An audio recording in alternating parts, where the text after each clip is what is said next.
abrazo gigante a todos los que nos están conectando hasta ahora, los que ya participaron de la alabanza, la adoración, allí en la casa de Dani, de Israel, de su familia. Qué bueno es adorar en familia. Aquí tengo mi familia presente, en primera fila, escuchando esta palabra, también cantando, adorando la tremenda fidelidad que Dios tiene. Se nota que las canciones que cantamos hoy día, la fidelidad de Dios fue el punto clave. ¿Qué te parece que tengamos un Dios que nos acompaña, que está no solamente al lado, sino dentro de nosotros en cualquier circunstancia?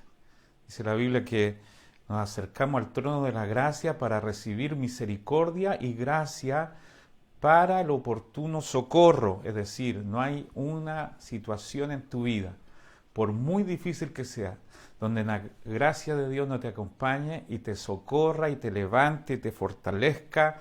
Hoy día vamos a escuchar muy buenas noticias. También hay un desafío en este tema que hemos tenido estos últimos domingos sobre crecer.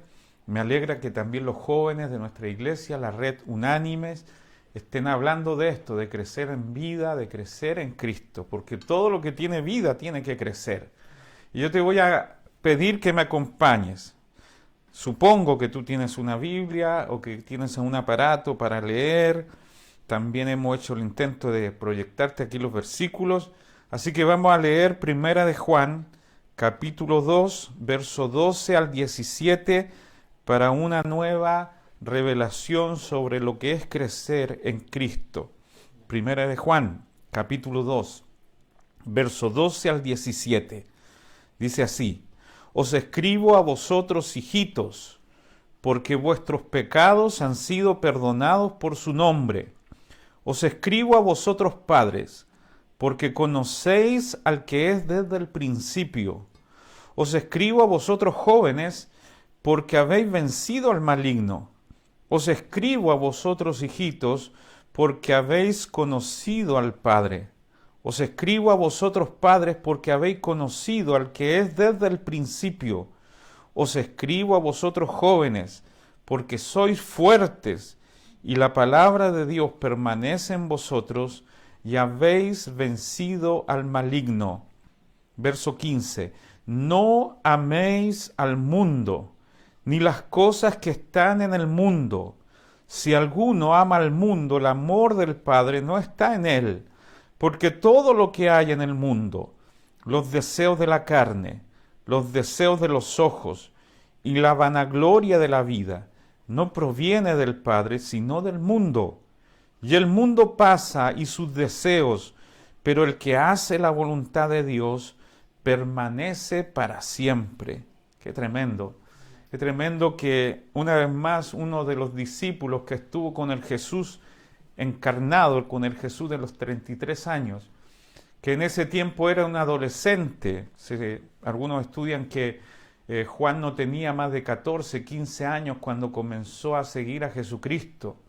A mí me gustan mucho estos dos personajes que son parte de los discípulos de Jesús. Uno era Pedro, y vimos que Pedro era un impulsivo, que no pensaba muy bien lo que decía, que era extremadamente violento, y que vimos hace un par de domingos que el Señor lo transformó por su gracia y que la vida del Señor creció tanto en él que Él llamó a cada persona como un hijo que tiene que crecer paulatinamente en la fe y abandonar muchas cosas que no son parte de la vida en Cristo. Y aquí tenemos a otro de esos discípulos, a Juan. Y Juan también era un talibán, una persona violenta, una persona que no permitía el rechazo, la crítica. Una vez fueron a una ciudad que no quisieron recibir al Señor y él le dijo: Señor, ¿qué te parece si pedimos que descienda fuego y consuma a esta gente que te rechazó? Y el Señor les puso un apodo a ellos. Nota que los apodos que puso el Señor eran por causa del carácter. Le puso los hijos del trueno, a él y a su hermano Jacobo. Los hijos del trueno porque eran arrebatados y violentos, porque tenían un ánimo de castigar a la gente que se les oponía. Tenían la tendencia a desahogarse impulsivamente.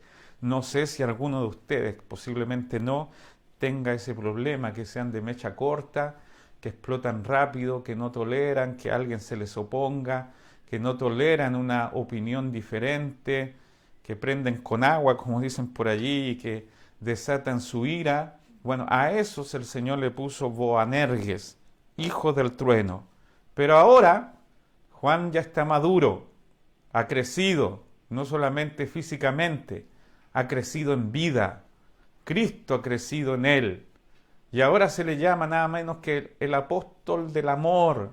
Y si pudiste notar cómo partió estos versículos, llama a la gente hijitos. Es un anciano pastoreando una iglesia en Éfeso. Éfeso era un lugar donde habían muchísimos ídolos. Había muchas cosas que conspiraban contra la vida cristiana. El amor libre, la homosexualidad, la fornicación, el adulterio. Tenían un templo a una diosa, la diosa del sexo, y habían sacerdotisas que ofrecían sus cuerpos para quienes pasaban por esos templos. O sea, nada parecido a lo que estamos viviendo, ¿no es cierto?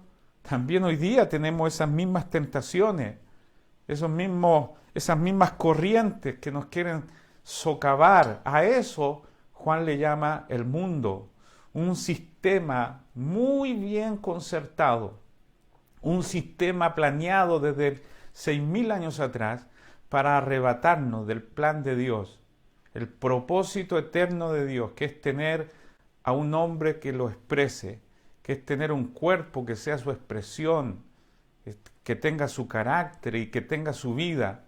El plan del enemigo, y aunque no aparece literalmente el diablo acá, aparecen sí sus máscaras. Y una de sus máscaras es el mundo. El mundo quiere secuestrarnos. El mundo es mucho más peligroso que el pecado. Para el pecado, el mismo Juan dice, si alguno ha pecado, abogado tenemos para con el Padre, Jesucristo el justo. Él nos limpia de todo pecado, Él nos limpia de toda maldad. Para el pecado, incluso nosotros que somos hijos de Dios, pecamos, pero no somos pecadores, tenemos una naturaleza diferente, pero sí fallamos, dígame que no.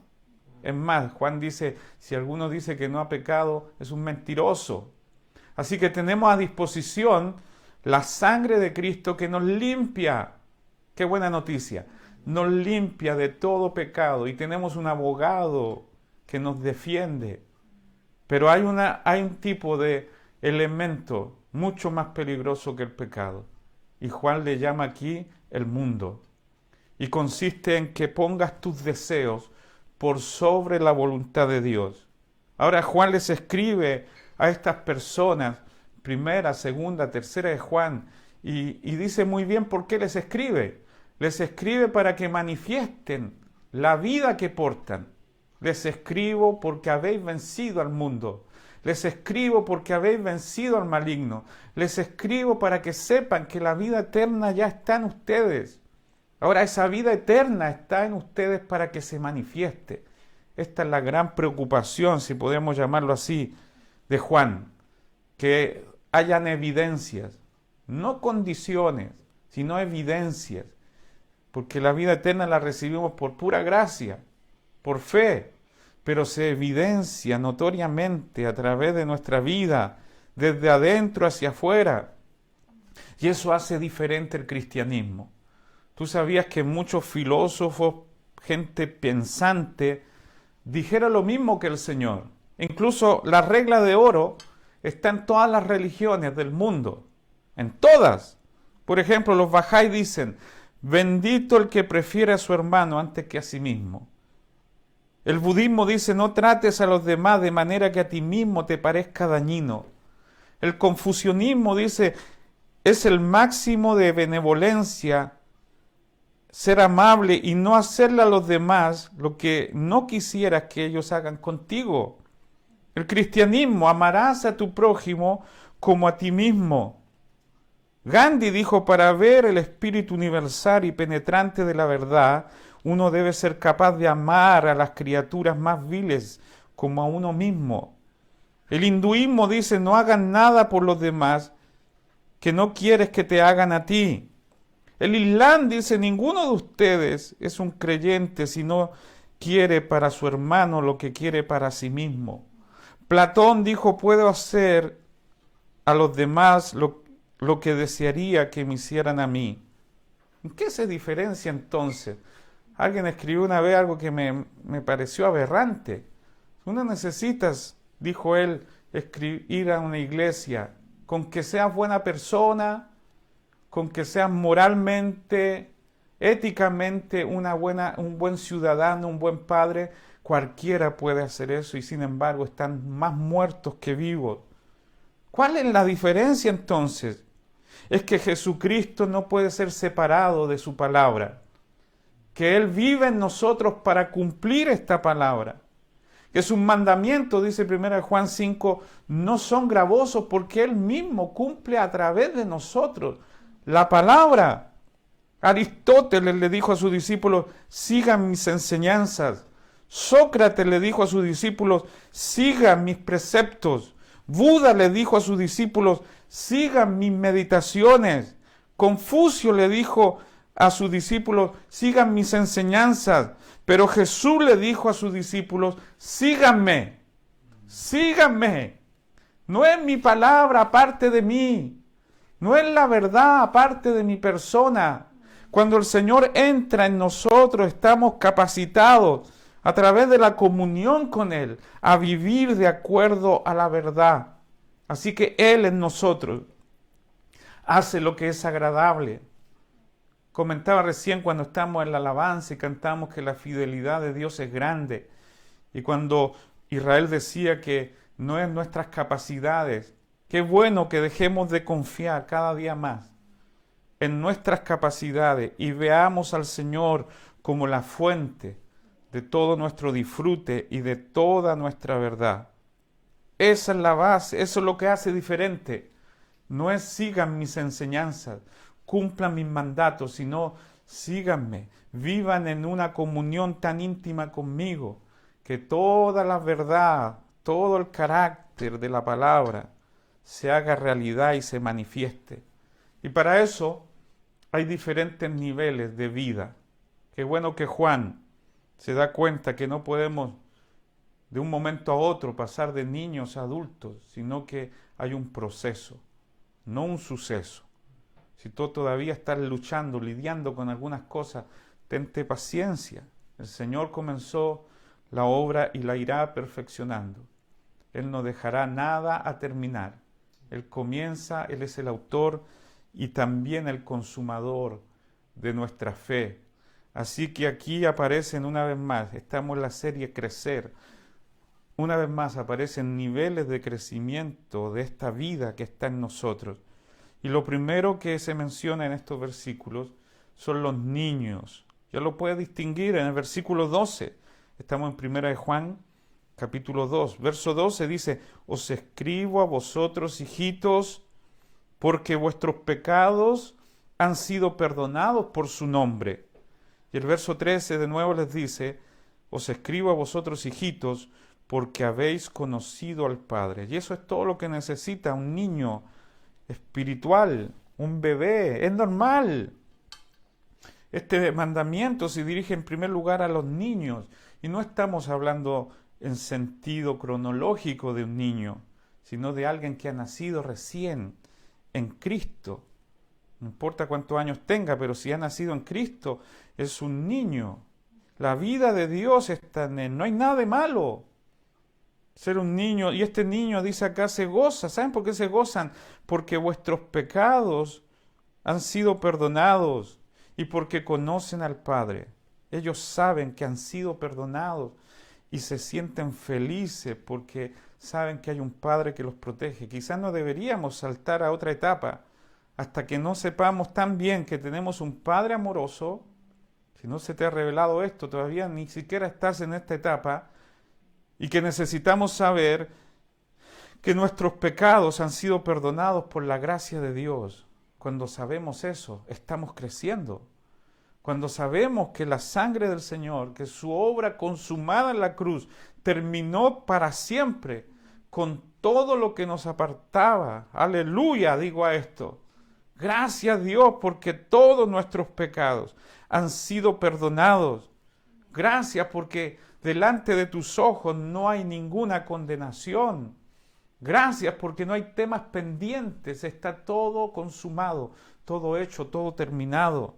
Así que usted sabe que es un hijo y usted sabe que ha sido perdonado y te sientes feliz por eso y no estás tan pendiente de lo que dicen los demás, si te tratan bien o mal, porque en la opinión de Dios estás en una posición de hijo muy, pero muy amado. Esto es maravilloso.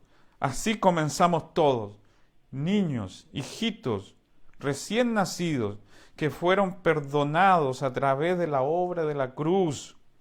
Tú no puedes ser con una falsa humildad y decir, oh, me siento tan indigno, no creo que merezca esto.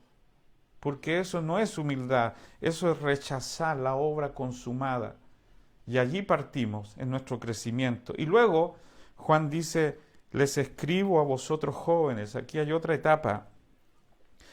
Verso 13, os escribo a vosotros jóvenes porque habéis vencido al maligno. Luego en el verso 14, en la segunda parte, dice, os he escrito a vosotros jóvenes porque sois fuertes y la palabra de Dios permanece en vosotros y habéis vencido al maligno. ¿Quiénes son estos jóvenes? Nuevamente, no es un orden cronológico, sino cuánto crecimiento en vida están teniendo, cuánto Cristo ha crecido en ellos. ¿Y qué es un joven aquí? Es una persona que a causa de su fe ya ha sido probado, porque nota que hay un enemigo, hay un maligno, han sido zarandeados, han tenido sus conflictos con el mundo. Se nota que ya no son niños porque ya han sido probados, ya han sido tentados y sin embargo por la gracia de Dios y no por sus fuerzas, ellos han vencido al maligno. Un aplauso para aquellos que han vencido al maligno. Un aplauso para aquellos que se mantienen. Es verdad que algunos han caído en el camino, pero se han vuelto a parar. 7 veces cae el justo. Está también considerado la posibilidad que pierdas un par de batallas, pero terminas venciendo al maligno por tu fe. Son personas un poco más fuertes. Son los que están atentos a la palabra ahora. Los que renuncian a ser distraídos por el diablo. A los que no le obedecen a sus estados de ánimos cambiantes. En este nivel de joven hay un montón de batallas y sin embargo ellos han vencido al maligno. Y luego hay un tercer nivel de vida, la vida madura. El capítulo 2, 1 Juan 2, verso 13 dice, os escribo a vosotros padres porque conocéis al que es desde el principio. Nuevamente en el verso 14, os he escrito a vosotros padres porque habéis conocido al que es desde el principio. Así que a los padres de los cuales está hablando acá son personas que están en un punto de madurez, ya no son niños ni son jóvenes, son maduros, están en un punto de madurez, tienen el kilometraje de la fe un poco más avanzado y ellos están capacitados para enseñar incluso y para instruir tanto a los niños como a los jóvenes. Si alguien pasó por donde tú estás pasando y ya tiene cicatrices en su cuerpo, ha pasado unas batallas, pero aquí la palabra gloriosa es conocen al que es desde el principio, conocen al Cristo vivo y resucitado, conocen no al Cristo de los 33 años, sino al Cristo que es Dios mismo encarnado, al que es desde el principio, como dice Juan capítulo 1, al Verbo hecho carne. Estos padres son adultos espirituales, tienen una profundidad, tienen un conocimiento. Qué bueno que para cada una de estas etapas, ¿cuál es la primera? Niños. ¿Qué necesita comer un niño?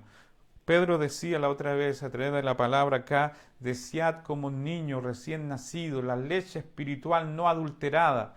Para un niño hay leche, para un joven, dice Juan, yo soy el pan de vida, necesita un alimento más consistente.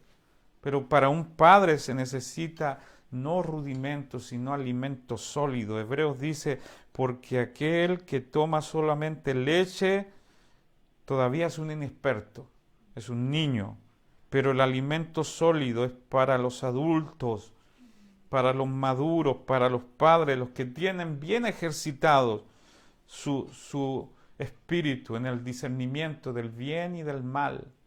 Gracias a Dios porque hemos crecido. Gracias a Dios porque hay leche, hay pan, pero también está la palabra de justicia con la cual nos sentimos completos en Cristo Jesús. Ya no tenemos dudas sobre lo que somos. Ya no podemos ser engañados fácilmente por el enemigo. Tenemos una identidad muy clara. Entonces, en la familia de Dios es muy normal que hayan niños, que hayan jóvenes y que también hayan padres. Y sin embargo, esto es lo tremendo de este verso. No está desconectado con lo que Juan va a decir ahora. Hay niños, hay jóvenes, hay padres. Sin embargo, hay un mandato general para todos. Para todos. Niños, jóvenes y padres. Y ese mandato es: no améis al mundo, ni las cosas que están en el mundo. Eso es lo que sigue diciendo inmediatamente después en el verso 15. No améis al mundo. Y se lo dice a los 3 niveles que acabamos de hablar. A los niños. Necesitan saber que hay un mundo que los quiere secuestrar. No es lo mismo que un niño te falle en la casa y que cometa errores, que rompa la loza que tanto cuidaste, la loza que venía de generaciones de atrás, de la abuelita. Sigue siendo tu hijo. Lo más terrible sería que alguien de afuera lo secuestre. Lo más terrible sería que alguien ajeno a la casa, ajeno a la familia, se lo lleve. Eso sí que sería terrible. Mientras los tengamos en la familia y en casa, siguen siendo nuestros hijos con todo lo bueno y lo malo que puedan portarse, pero el mundo quiere sus corazones, quiere su atención y quiere secuestrarlos. A ellos y también a los jóvenes. Jóvenes, nunca crean que porque han vencido 2, 10 veces o 100 veces, el diablo no va a intentar una vez más secuestrarlos. A ustedes también, Juan les dice, no deben bajar la guardia. Tu victoria pasada no garantiza una victoria futura. Lo decimos coloquialmente, no te eches en los laureles. No te jactes de que has vencido 100 veces, porque todavía el mundo puede tener una nueva tentativa. Pablo dice, no vaya a ser que yo, habiendo sido heraldo, yo mismo venga a ser eliminado. El que esté firme, mire, no caiga. E incluso a los padres, a los que tienen mucho que enseñar, a los que han vivido situaciones, también a ellos este mandato general. Y el mandato es: no amen al mundo, ni nada de lo que hay en él. Y si alguno ama al mundo, el amor del Padre no está en él. ¿De qué mundo estamos hablando? Es lógica la pregunta, porque por lo menos en el mismo libro de Juan, en el Evangelio y en estas cartas de Juan, hay muchas acepciones a la palabra mundo. Usted lo leerá mundo y sin embargo cada cosa tiene su sentido diferente. Por lo menos más de 18 veces aparece la palabra mundo en las cartas de Juan, porque a él se le reveló algo muy, pero muy fuerte sobre el mundo. ¿A qué se refiere? Primero, hay un mundo que es geográfico. No se refiere a ese mundo. Cuando dice no améis al mundo, no significa que no amemos al mundo como creación de Dios. Todo lo contrario, tenemos que cuidarlo. Cosa que no hemos hecho muy bien, como se ve. Hay un segundo mundo que es la humanidad misma, la humanidad caída, al cual el mismo Juan dice que Dios ama a ese mundo y envió a su Hijo para que todo aquel que en él crea no se pierda. En este capítulo 2, verso 2 dice, Él es la propiciación por nuestros pecados, y no solamente por los nuestros, sino también por los de todo el mundo. Entonces, este mundo tampoco es el mundo que no debemos amar, sino que debemos amar entrañablemente y procurar su salvación. Entonces, ¿cuál es el mundo del cual está hablando Juan acá? El uso particular que usa de este mundo se refiere a un sistema de vida, a una manera particular de pensar y actuar, a un mundo que conspira contra Dios y cuya frase más dicha es: haz lo que te plazca, cumple tu deseo y que nadie se te oponga. A eso el mundo de hoy le llama el hombre posmoderno, donde la filosofía es que tú tienes que alcanzar todo cuanto quieras desear, no importa si eso no es correcto éticamente. Cuestiona todo lo que es verdadero, cuestiona todas las verdades absolutas. Para el hombre posmoderno no existe la verdad, todo es relativo. Y como todo es relativo, se puede hacer cualquier cosa. Haz lo que te haga feliz. Lo que no te dice es que todo tiene su consecuencia. Entonces, si un hombre no se siente feliz con lo que Dios creó para él, entonces queremos cambiarlo. Nadie tiene límites. Si quieres ser perro, sé perro. Hay algunas personas que creen que son perros, ¿eh? Tú puedes decir, eso es una locura, pero para él está bien. Es más, los gobiernos hacen legítimos los deseos de la gente. Hoy día se está postulando también que nuestros niños pueden ser sexualizados. Y tú vas a poner una opinión y vas a conocer cómo es el mundo. Toda la gente tiene derecho, en mi opinión. La nueva tolerancia, que es más intolerante que nada. No puedes decir algo que vaya contra sus deseos. Te aborrecerán con todas sus fuerzas. A eso, Juan, o sea, estamos hablando de un hombre que vivió 2000 años atrás, está diciendo, el mundo pasa y sus deseos, pero el que hace la voluntad de Dios permanece para siempre. La palabra mundo aquí es cosmos, de ahí viene la palabra cosmético, es decir, un sistema muy bien ordenado, hecho para corromper, para usurpar, para arrancar todo lo que Dios pueda poner en nuestro corazón. Niños, hijitos, jóvenes, padres, no améis al mundo, ni las cosas que hay en el mundo.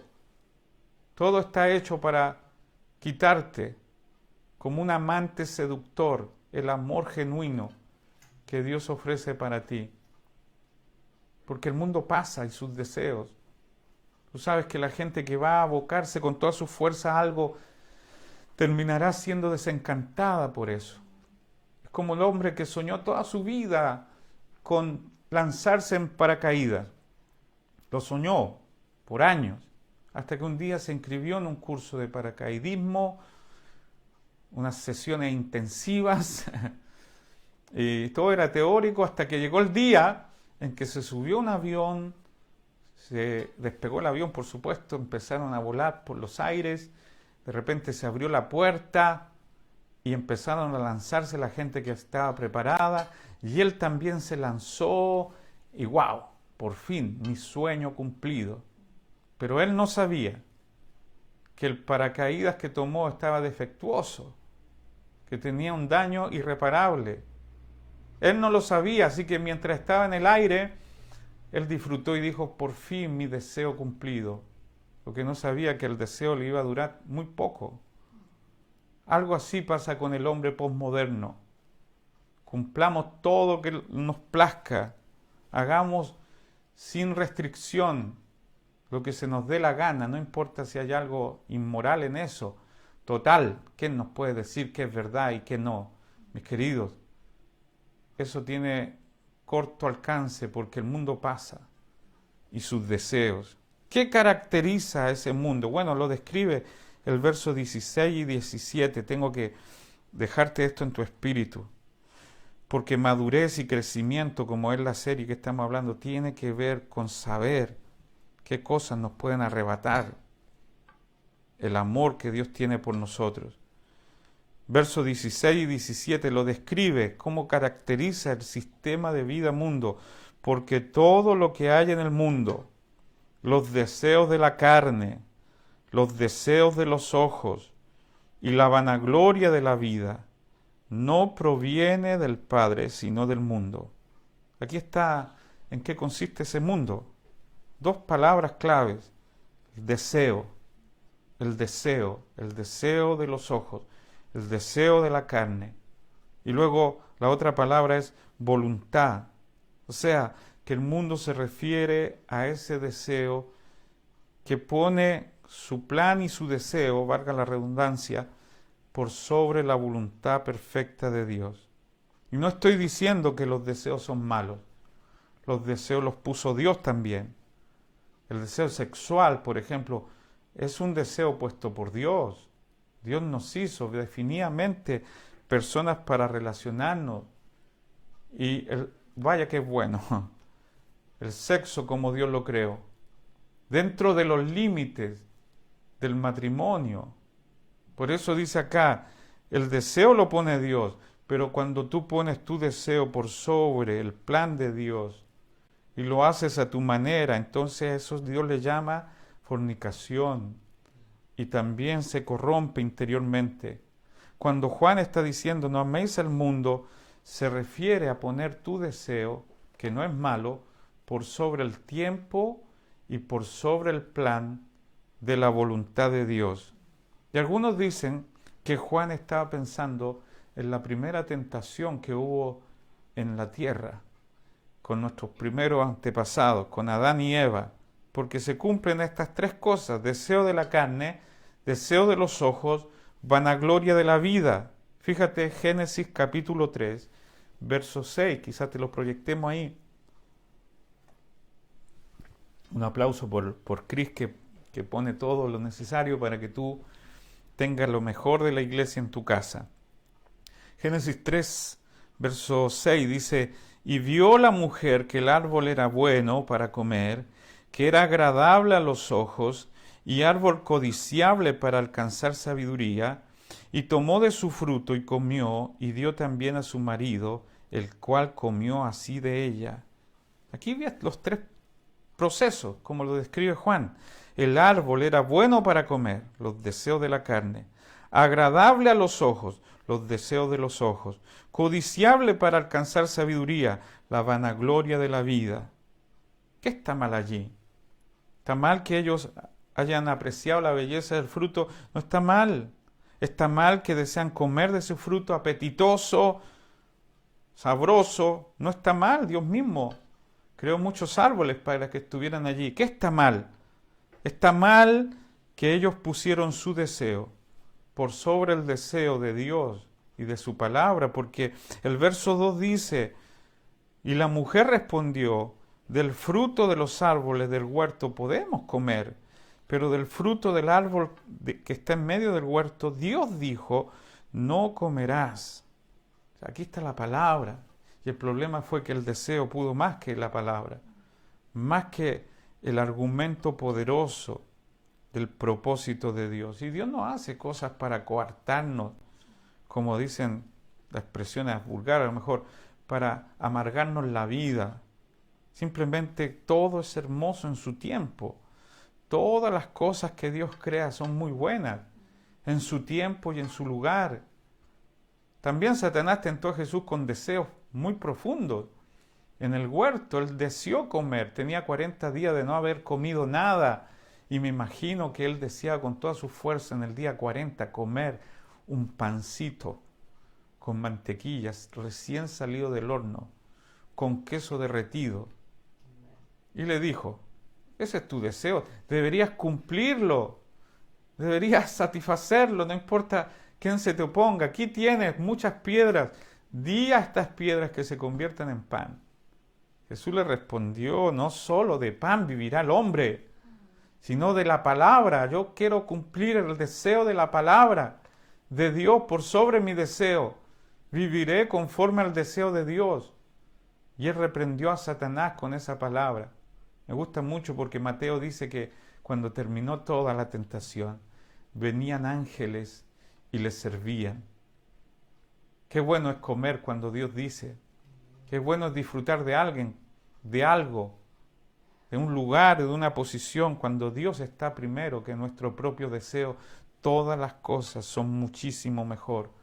Así que querido niño en el espiritual, querido joven y querido padre, no améis al mundo, ni las cosas que hay en el mundo, porque en esto consiste el mundo, en el deseo de los ojos, en el deseo de la carne, en la vanagloria de la vida.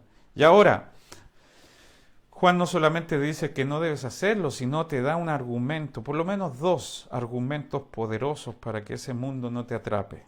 Número uno, que esas cosas que el mundo te ofrece no proceden del Padre. Mira lo que dice, la procedencia. Verso 16, porque todo lo que hay en el mundo, los deseos de la carne, los deseos de los ojos, la vanagloria de la vida, no proviene del Padre, sino del mundo. Deberías saber el origen, la procedencia, para cuidarnos de esos atractivos. Porque es antinatural que un hijo de Dios, una de las palabras que Juan más repite es, ustedes han nacido de Dios. El Verbo se nos manifestó, nos hizo renacer por la palabra. Ustedes son hijitos, nacidos de Dios, y tienen una naturaleza completamente nueva que no procede del mundo, sino de Dios. Y no hay nada más inconsistente que uno que ha nacido de Dios viva comiendo de algo que no ha nacido de Dios, gustando de algo que no proviene del Dios que te hizo nacer. Es antinatural, es verdad. El mismo Juan dice que nosotros podemos pecar, pero no nos es cómodo, ni nos disfrutamos. Dice que aquel que practica el pecado no ha nacido de Dios. No dice que peca, sino que practica, o sea, que es habitual en él, que es normal, que se siente mal, no porque peca, sino porque no puede seguir pecando, o porque lo descubrieron.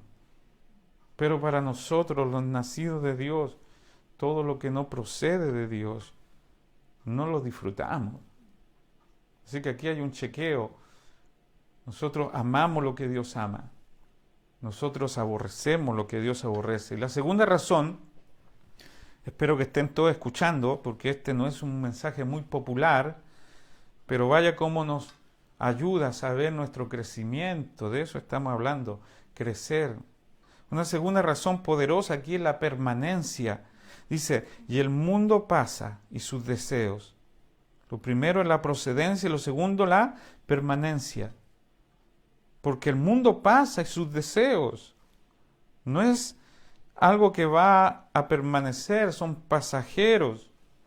Esos deseos sexuales que algunos abrogan por ser toda la existencia, ¿no? Algunos ponen, yo estoy luchando por los derechos de tales personas, luchando para que nuestros niños sepan de sexualidad. Incluso se está postulando en edad preescolar. ¿Sabes lo que es preescolar?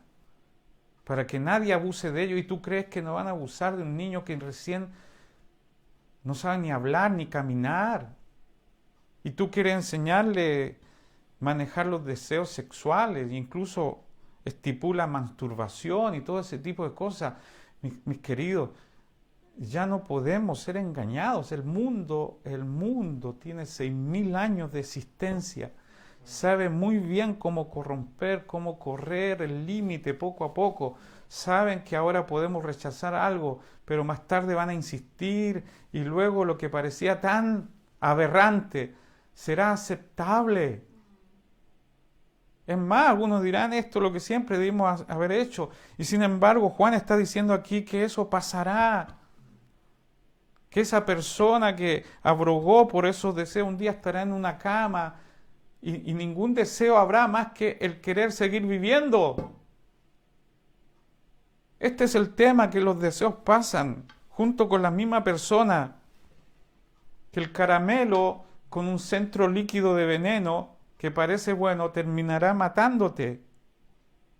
De esto estamos hablando. Esto es lo que me da mucho celo, porque algunos de nosotros podemos ser engañados por el mundo y podemos llegar a decir, bueno, todo el mundo tiene que ser feliz, es verdad. Yo, si quieres morir de esa manera, hazlo. Pero no me permitas, no me calles, no me tapes la boca. Tengo que decirte que el final de esos caminos son final de muerte. Te prometen felicidad, pero te destruyen. Y tú no lo puedes ver porque tiene una máscara. Es el disfrute. ¿Y a quién no le gusta dar rienda suelta a su carne? Porque el Señor te está advirtiendo que el mundo pasa y sus deseos, pero el que hace la voluntad de Dios permanecerá para siempre. Vivirá no solo en esta tierra, sino por una eternidad en el disfrute pleno del Señor. El que hace la voluntad de Dios. Yo estoy terminando, pero creo que la salvaguarda que tenemos para que el mundo no nos seduzca, y nadie está libre, nadie. Tenemos una ciudad donde hay mucha gente que algún día aseguró que nunca iba a abandonar a Cristo, que nunca iban a dejar de agradecerle, y hoy día los ves perdidos en el espacio.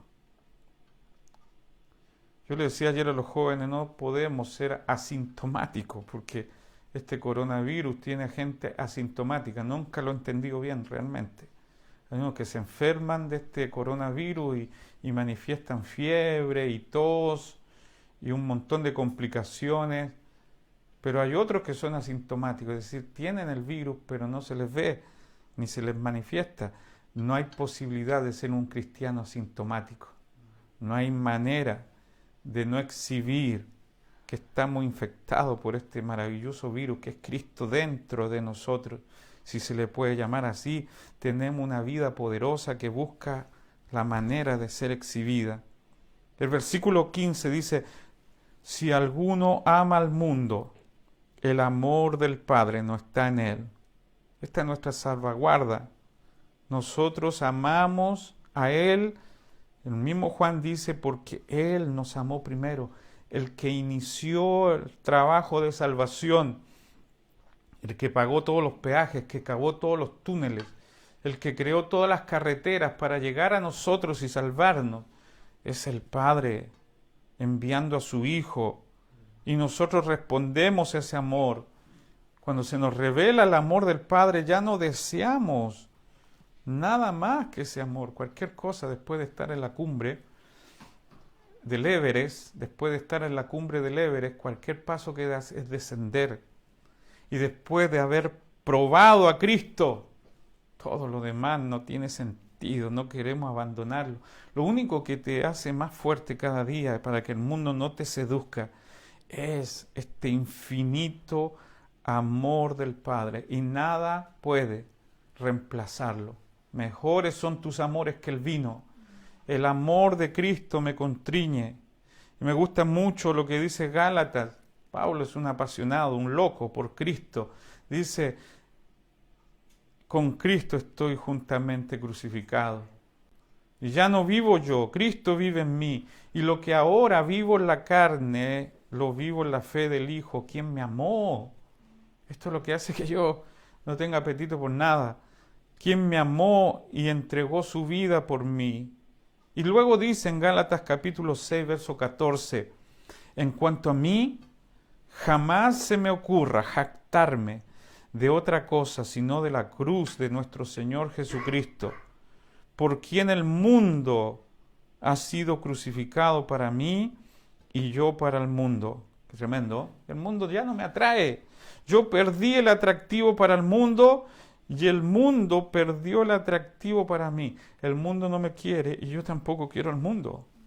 Ya probé todo y sé que no me va a poder satisfacer. ¿Cuántas evidencias más necesitas para saber que es un mal negocio invertir nuestra vida en satisfacer los deseos de la carne? Pregúntale a un padre que destruyó su familia por tener un deseo, por una aventura fuera de su matrimonio. Pregúntale a un joven que tuvo el deseo de experimentar nuevas sensaciones con droga. Pregúntale a un empresario que quiso ganarlo todo a costa de no tener tiempo para su familia. Pregunta si esos deseos finalmente satisfacen. Necesitamos que la naturaleza del Señor esté en nosotros.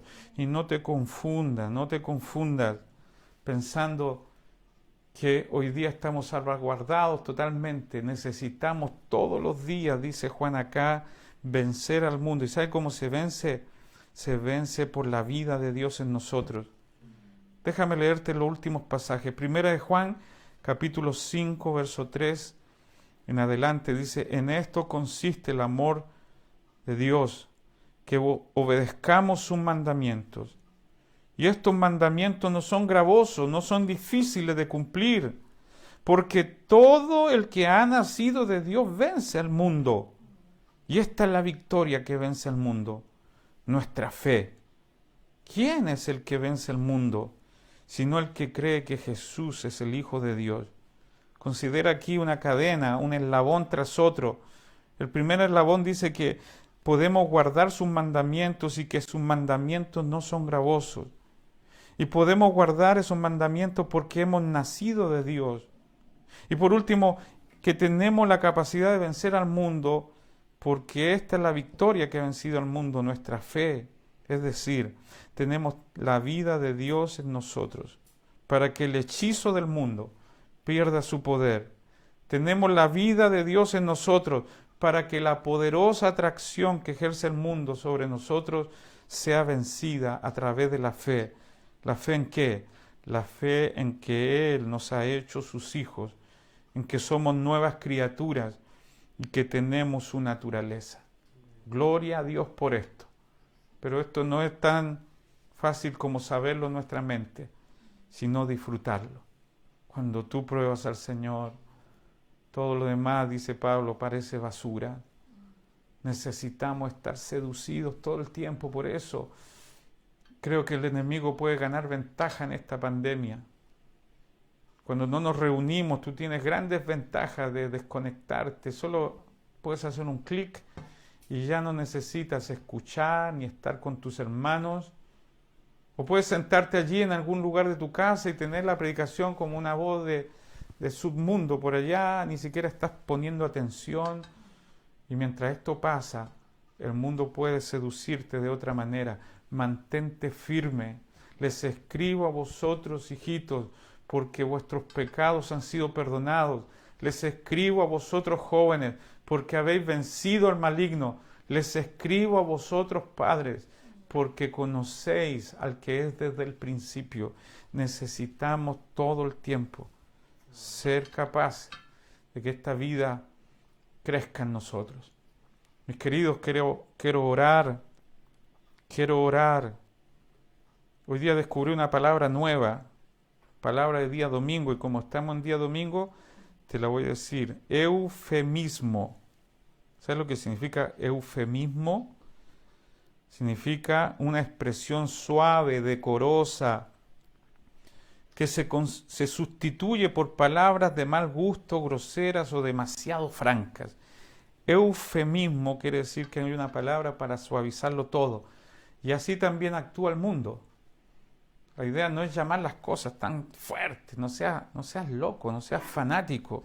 Por eso a los engañadores se les llama hábiles, a los hombres fieles se les llama macabeos, a la desnudez se les llama arte, a la perversidad madurez, a una mujer virgen se le llama anticuada, al promiscuo se le llama derecho a ser feliz, a los que se dedican a su familia se les llama oprimidos, a los que carecen de valores se les llama criterio abierto, al ateo intelectual, al aborto libertad para decidir, a la grosería franqueza, al que devuelve lo que robó se le llama tonto, al tener sexo fuera del matrimonio con condón es hacerlo con responsabilidad, aunque no sea con tu esposa, a las mentiras una estrategia.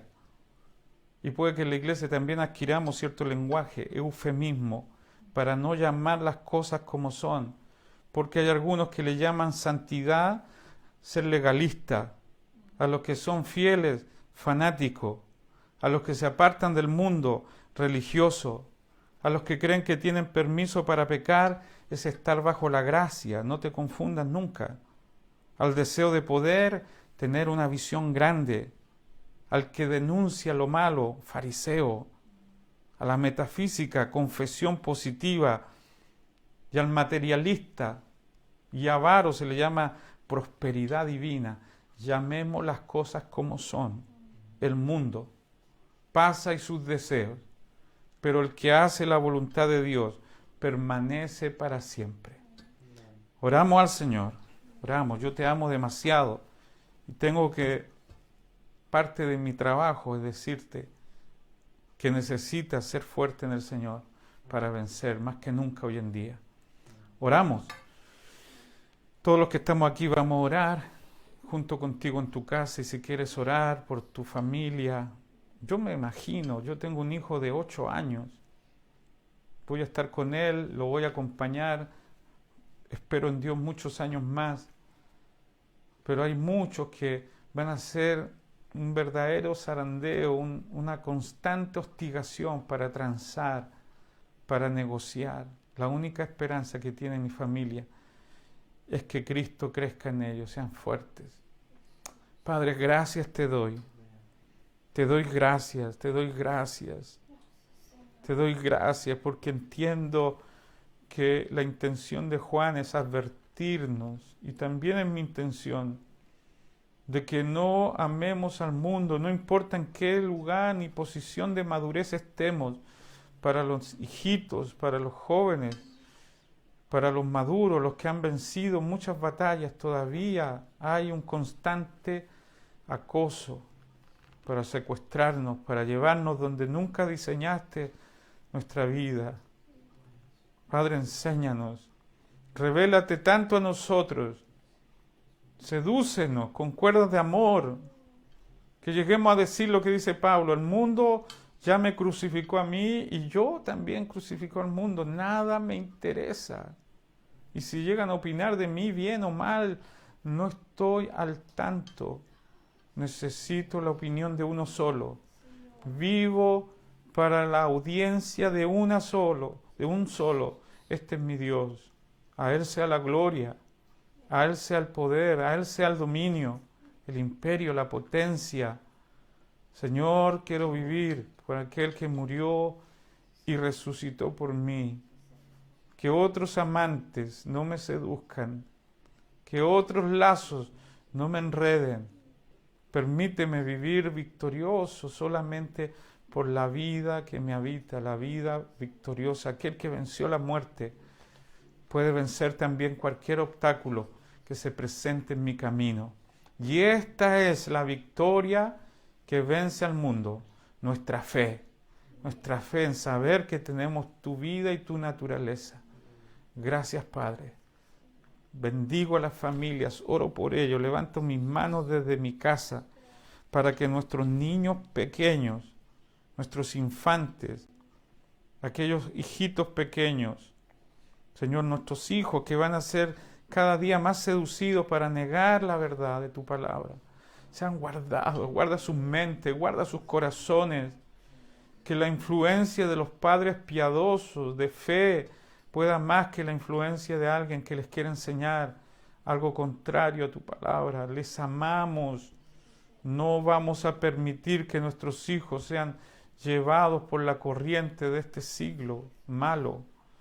Guárdalos, Padre, guarda. No solamente a nuestros hijos, a todos los niños, Señor, que no sean seducidos. Permítenos que nuestra cobertura sobre ellos sea constante. Guarda a nuestros jóvenes. Guárdalos, Señor, que sus victorias pasadas se mantengan todos los días. Y guarda a los padres para que sigan conociéndote, porque conocerte es amarte. Gracias, Señor. Te honramos en el nombre de Jesús. Amén. Amén. Qué gozo, qué privilegio. Yo sé que cuando preparo la palabra siempre hay un temor de conectar con la palabra correcta, pero el Espíritu confirma con gozo, con deleite, saber que la palabra tiene su lugar en muchos corazones. Gracias por conectarte hoy día, gracias por compartir la palabra, gracias por hacer de este momento de día domingo un momento para seguir creciendo. Nada impide que sigamos creciendo en la vida gloriosa de Cristo en nosotros. Te abrazo desde mi casa, te veo en una próxima conexión, bendecido siempre. Amén.